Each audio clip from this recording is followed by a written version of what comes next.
Hey everyone, so in today's tutorial I will show you how to effectively use execute window along with your playbacks and just using some of the buttons on the playbacks that you may not be always using. So what I'm talking about is this. So I will show you how to use the execute window and use some of the playbacks from there and activate them using the buttons go and pause on my playbacks. Again, if you didn't understand what I mean, I'll show you what I'm trying to achieve. So I have a playback, say this playback. I've got spots running, the position, colors, and dimming.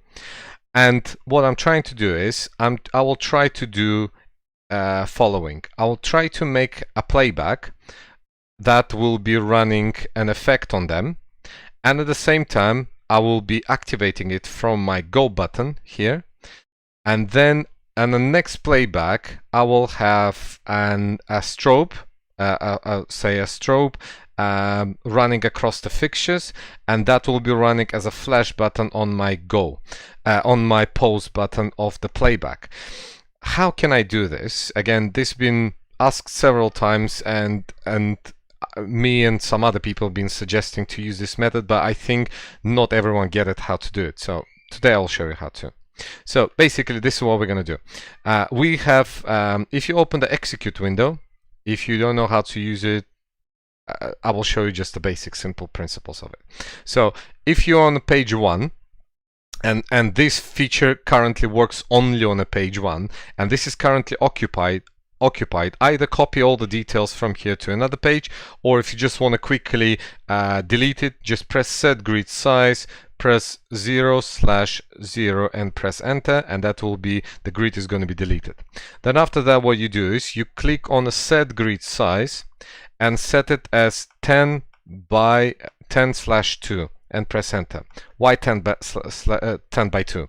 Because what I want to do is I want to map these executes, these 20 executes, on those 20 buttons here. I'm talking about 10 playbacks with the 2 buttons, so go and pause, and I will be basically mapping this go is going to be that button, the pause is going to be this button, so they will be mapped. This feature, again, I repeat, only supported by the page 1 of the execute window.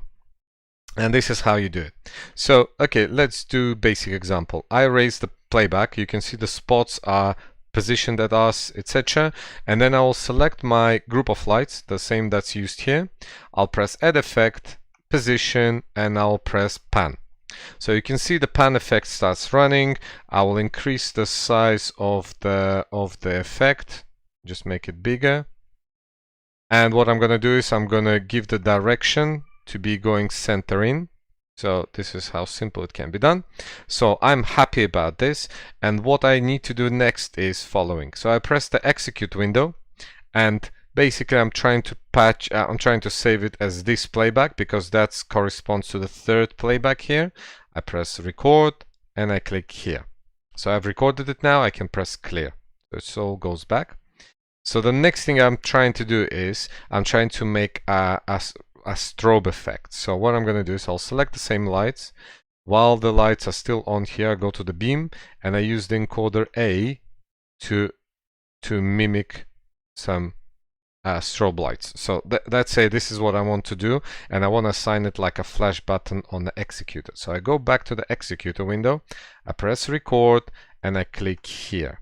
So then I can press clear. So now this memory is running the playback, the effect, pan effect, and this one is doing the strobing.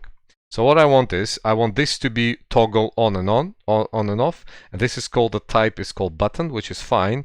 But this one, so if I use the arrows and I go to that one, so I select this playback, and I need to change the action to be not fader, not button, but to be a flash. So now if I click on this, it will only activate while I hold the button. As soon as I let it go, it goes off. So now we made all the settings as we wanted, and we can just combine them. But now we need to map them onto these 2 buttons. So how to do it? So if you triple click on your playback, it brings these options. You go to the buttons, and here it says Go uses execute grid 1. You double click and make it yes, and pause uses execute grid 1 and make it yes. So you can see it tells you this is the executor 3, execute 13, but let's give it a name. So we press set here. We're going to say pan fx, and this is going to be called trope. So now you see it comes with the names, and it comes with the numbers just to remind you where it's taking the information from. Now you can run your show, and then you want to run an effect. You click the button. You want to quickly strobe the lights. Strobing, let it go, it stops. Strobing, let it go, stops.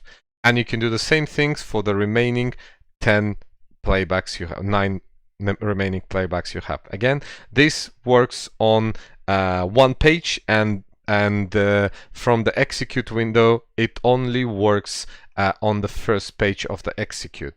Currently, this is how we've set it up, and yeah, I normally use just the first page and then I map it, so it perfectly works for me for my lighting show, and sometimes when I'm using a media server while controlling everything from the MagicQ.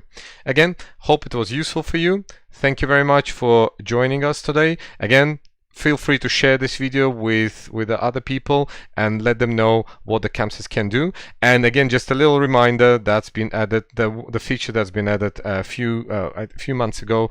If you want to run multiple pages, so same fader across like 2 pages, etc., you have an option here in the setup and the playback, and it's called playback holdover mode. You double click it and make 2-page holdover.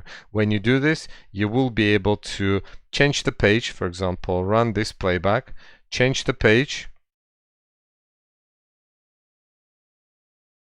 and run another playback on another page. Cool. Hope it was useful, and thank you. Bye bye.